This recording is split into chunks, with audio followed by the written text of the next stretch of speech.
విశ్వాసం గ్రోత్ అయ్యేదేమో ప్రార్థన వలన, అసలు విశ్వాసం పుట్టేదేమో వాక్యం వలన. కొద్దిగా ఈ ఈ ఈ కోణంలో రాసుకో అక్కయ్య, బాగుంటుంది. కొద్దిగా పెన్ను ఉంటే, పేపర్ ఉంటే కొద్దిగా ఈ కోణంలో అట్లా కొంచెం నోట్ చేయి, భలే ఉంటుంది. చదువు ఉండి పుస్తకం, పేపరు, పెన్ను ఉండి ఎందుకు దరిద్రం? రాసుకో, ఈ కోణంలో రాసుకో. విశ్వాసం సన్నగిల్లిపోవడానికి 2 విషయాల్లో మనం అశ్రద్ధ చేయటం వలననే విశ్వాసం బలహీనపడిద్ది. విశ్వాసం ఫోర్సులో ఉండాలంటే 2 లైన్లో ఉండాలి. ఒకటి ప్రార్థన, 2 వాక్యము. ప్రార్థన వలన విశ్వాసం గ్రోత్ అవుతుంది. వాక్యము వలన విశ్వాసం అనేది పుడుతుంది. అసలు విశ్వాసం అనే విత్తనము నిర్మాణమే వాక్యం వలన కలుగుతుంది.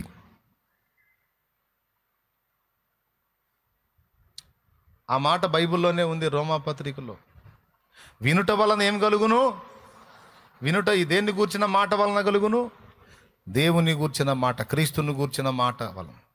కాబట్టి విశ్వాసానికి మూలమేమో వాక్యం, విశ్వాసం ఎదుగుదలకు ఆధారమేమో ప్రార్థన. కావాలంటే చూడండి, నువ్వు చర్చికి రాకుండా సైతాన్ ఆపడు, పో చర్చికి పో. నువ్వు చందా వేయకుండా వాడు ఆపడు, వేసుకో చందా వేసుకో, ఏమైంది? నువ్వు పాటలు పాడకుండా వాడు ఆపడు, పాడుకో, ఏమైంది? అస్సలు వీటిలో ఏల్లో కూడా నీకు డిస్టర్బ్ రాదు. నీకు బాగా డిస్టర్బ్ ఎదురయ్యేది 2 చోట్ల. వాక్యము చదవకుండా నువ్వు శోధింపబడతావు, ప్రార్థన చేయకుండా శోధింపబడతావు. ఇది రహస్యం. ఈ 2 లైన్లో ఉంటే నీ విశ్వాసం ఫోర్స్లో ఉంటుంది. విశ్వాసం ఫోర్స్లో ఉంటే దయ్యాల ఆటలు సాగవు. మొత్తాన్ని పచ్చడి కింద నువ్వు కొడతావు. రోట్లో వేసి పచ్చడి దంచినట్టు దంచుతావు ఒక్కొక్క దాన్ని.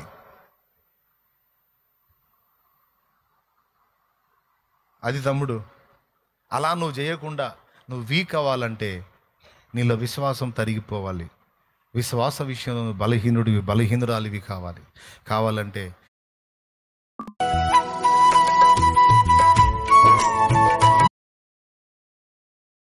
ఏం లేదు, జస్ట్ నీకు రొటీన్ ఫీల్ ఇస్తే చాలా ఆటోమేటిక్గా చల్లారుతావు. రోజు చేస్తున్నాంగా ప్రార్థన, ఏం చేస్తాం, రోజు అదేగా చేసేది. అబద్ధాలు ఆడకుండా నిజం చెప్పండి. అప్పుడప్పుడు రొటీన్ ఫీలింగ్ వచ్చిద్దా లేదా? రొటీన్ ఫీల్ వచ్చిద్దా లేదా? యథార్థం చెప్పండి, నిజంగా వచ్చిద్దని నోళ్ళు చేతులు ఎత్తండి కదా. రొటీన్ ఫీల్ వచ్చిద్దా? రోజు అయ్యే అంశాలు, అదే ప్రార్థన, రోజు ఏం చేద్దాం అబ్బా, మళ్ళీ ఇంకొక ఫీలింగ్ కూడా అనిపించింది. ఒక రోజు ప్రార్థన ఎగ్గొట్టి నిన్న చేసా, మొన్న చేసా, అటు మొన్న చేసా, ఏ అంశాలు ఈరోజు చేయలా, ఆ లిస్టులో వేసుకుంటాడులే. ఒక పూట ఆగితే ఏమైంది, రోజు చేస్తానే ఉన్నాగా అనిపించదా?